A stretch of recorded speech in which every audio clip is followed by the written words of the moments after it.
War and Peace, Book 8, Chapter 17. Recording for LibriVox.org by Eva Harnick. Anatole went out of the room and returned a few minutes later, wearing a fur coat girt with a silver belt and a sable cap jauntily set on one side and very becoming to his handsome face. Having looked in a mirror and standing before Dólokhov in the same pose he had assumed before it, he lifted a glass of wine. "Well, goodbye, Theodore. Thank you for everything, and farewell," said Anatole. "Well, comrades and friends," he considered for a moment, "of my youth. Farewell," he said, turning to Makarin and the others. Though they were all going with him, Anatole evidently wished to make something touching and solemn out of this address to his comrades. He spoke slowly in a loud voice, and throwing out his chest, slightly swayed one leg. "All take glasses. You too, Balaga. Well, comrades and friends of my youth, we have had our fling, and lived and revelled, eh? And now, when shall we meet again? I am going abroad. We have had a good time. Now farewell, lads. To our healths, hooray!" he cried, and, emptying his glass, flung it on the floor. "To your health," said Balaga, who also emptied his glass and wiped his mouth with his handkerchief. Makarin embraced Anatole with tears in his eyes. "Ah, Prince, how sorry I am to part from you!" "Let's go, let's go!" cried Anatole. Balaga was about to leave the room. "No, stop," said Anatole. "Shut the door. We have first to sit down. That is the way."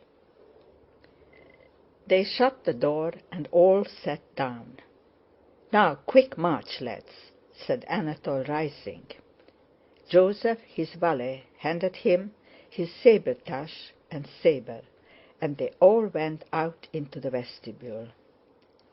"And where is the fur cloak?" asked Dólokhov.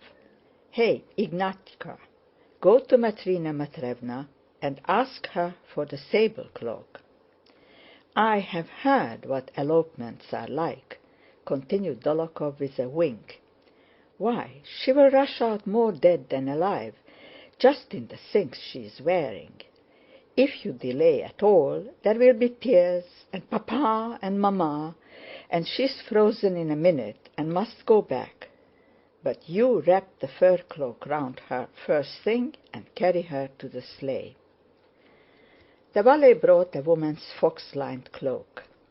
"Fool, I told you the sable one. Hey, Matrina, the sable!" he shouted so that his voice rang far through the rooms. A handsome, slim, and pale-faced gypsy girl, with glittering black eyes and curly blue-black hair, wearing a red shawl, ran out with a sable mantle on her arm. "Here, I don't grudge it. Take it," she said, evidently afraid of her master and yet regretful of her cloak. Dólokhov, without answering, took the cloak, threw it over Matrina, and wrapped her up in it. "That is the way," said Dólokhov, "and then so," and he turned the collar up round her head, leaving only a little of the face uncovered. "And then so, do you see?" and he pushed Anatole's head forward to meet the gap left by the collar, through which Matrina's brilliant smile was seen. "Well, goodbye, Matrina," said Anatole, kissing her. "Ah, my revels here are over. Remember me to Steshka. There, goodbye, goodbye, Matrina. Wish me luck." "Well, Prince, may God give you great luck," said Matrina in her gypsy accent. Two troikas were standing before the porch, and two young drivers were holding the horses. Balaga took his seat in the front one, and holding his elbows high, arranged the reins deliberately. Anatol and Dólokhov got in with him. Makarin, Khvostikov, and the valet seated themselves in the other sleigh. "Well, are you ready?" asked Balaga. "Go!" he cried, twisting the reins round his hands, and the troika tore down the Nikitsky Boulevard. "Through! Get out of the way! Hi! Through!" The shouting of Balaga and of the sturdy young fellow seated on the box was all that could be heard. On the Arbát Square the troika caught against a carriage. Something cracked, shouts were heard, and the troika flew along the Arbát Street. After taking a turn along the Podnovinsky Boulevard, Balaga began to rein in, and turning back drew up at the crossing of the old Konyusheny Street. The young fellow on the box jumped down to hold the horses, and Anatol and Dólokhov went along the pavement. When they reached the gate, Dólokhov whistled. The whistle was answered, and the maidservant ran out. "Come into the courtyard or you will be seen. She will come out directly," said she. Dólokhov stayed by the gate. Anatol followed the maid into the courtyard, turned the corner, and ran up into the porch.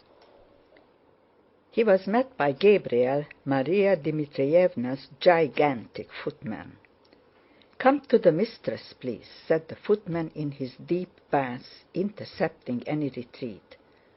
"To what mistress? Who are you?" asked Anatol in a breathless whisper. "Kindly step in. My orders are to bring you in." "Kurágin! Come back!" shouted Dólokhov. "Betrayed! Back!" Dólokhov, after Anatol entered, had remained at the wicket gate and was struggling with the yard porter, who was trying to lock it. With a last desperate effort, Dólokhov pushed the porter aside, and when Anatol ran back, seized him by the arm, pulled him through the wicket, and ran back with him to the troika. End of chapter 17.